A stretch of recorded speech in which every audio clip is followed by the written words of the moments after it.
So recently CNN did an article, and Donna Brazile, who has a book titled Hacks, the Inside Story of the Break-ins and Breakdowns that Put Trump in the White House. And this book will be published soon.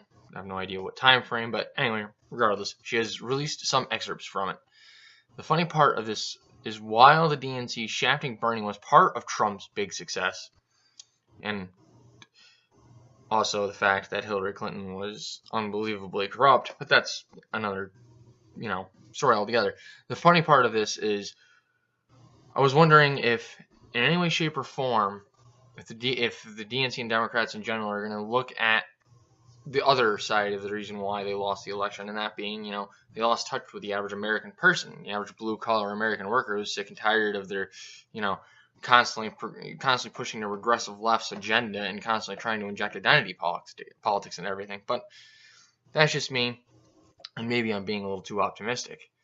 Anyway, Brazile is opening some old wounds for the Democratic Party, but those of us who paid even a little amount of attention aren't really surprised at all about this. After all, Hillary is a liar, and she does flip-flop on topics depending on the climate politically, going from marriages as it always should be between a man and a woman in 2000 to switching her Twitter picture to rainbows during the election cycle to appeal to the gay vote.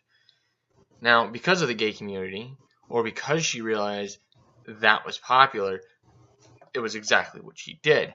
Now, one could say, oh, well, that's just, her evolving as a person, her evolving her views. I think that's giving her a little bit too much credit, and she simply was just looking for more votes, because I think she is just the average human. Well, she's a little more corrupt than the average human being, and she simply just cared about winning. But let's not forget that this whole issue, as stated by Brazile, wasn't illegal, but definitely looked unethical. Oh, you mean essentially her using her established power to help swing it so that she won a nomination? Yeah, one would say that's unethical.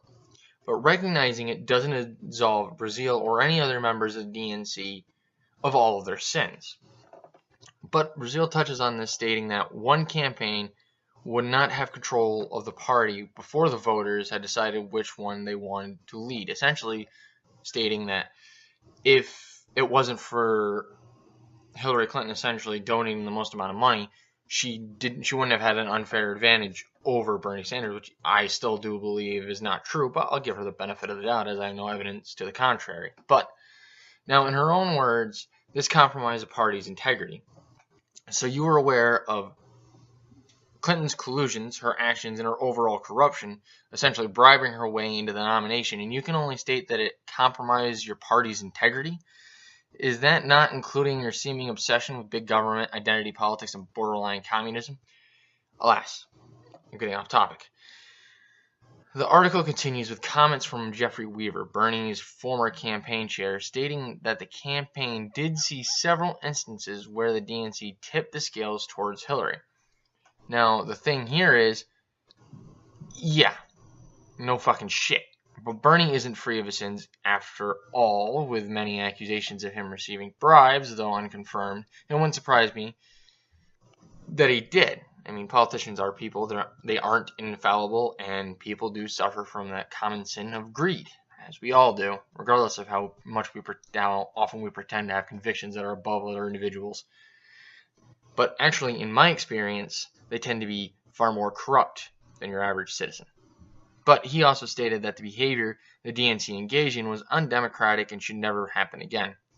So, here's the thing. The DNC is somewhat a representative of the Democrats as a whole, and to be doubling down on things, much like that female that was running for chairman in the DNC, or the chairwoman, anyway, regardless, running for chairman in the DNC, going on a tangent about white people without the self-awareness to realize that, hey, cunt, you're fucking white.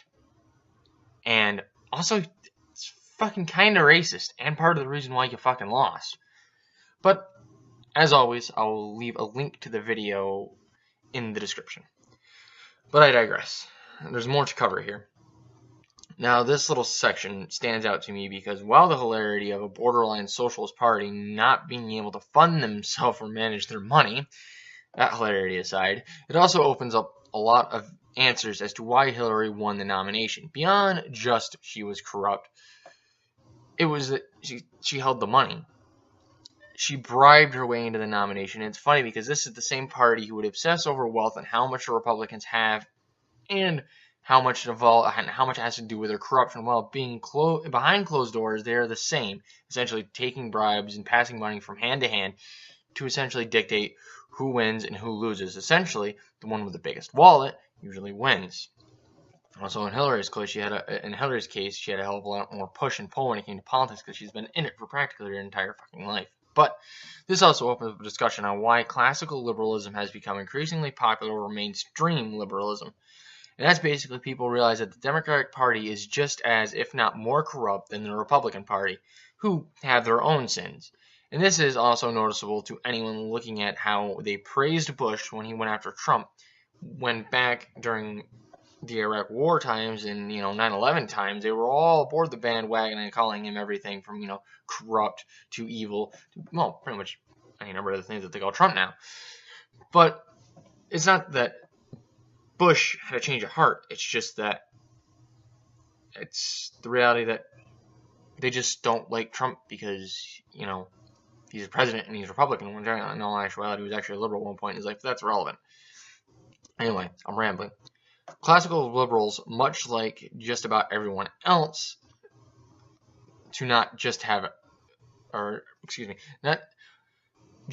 everyone else, want their politicians to not just have a silver-tongued words, but also actions and principles to back them up. Actions and principles.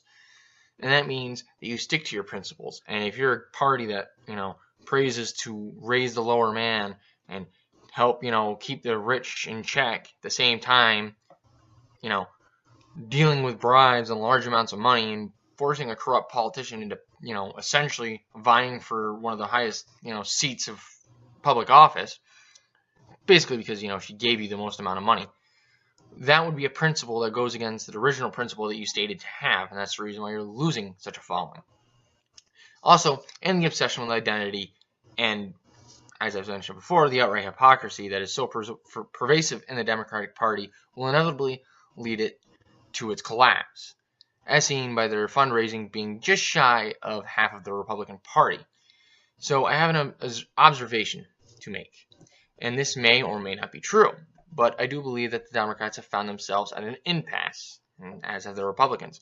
On one hand, they went down the road of doubling down on the narrative, while on the other, for once in about 10 years, they're seeing their narrative being challenged, and it's hitting home with a lot of people. Sure, the liberal elitists are going to elite, the Republicans are going to religion, but at the end of the day, the average American wants the government itself under control, wants lower taxes, wants more and better paying jobs. All of these things, both parties have strayed from. So while I believe the Democrats will collapse first, and then inevitably I believe the Republicans, after that, but if everything is heading in the direction it seems to be heading in, it eventually is going to lead to both parties collapsing essentially under the weight of their own idiocy and straying away from what essentially was supposed to be their job. And I don't mean a politician, I mean representatives of the people as a whole.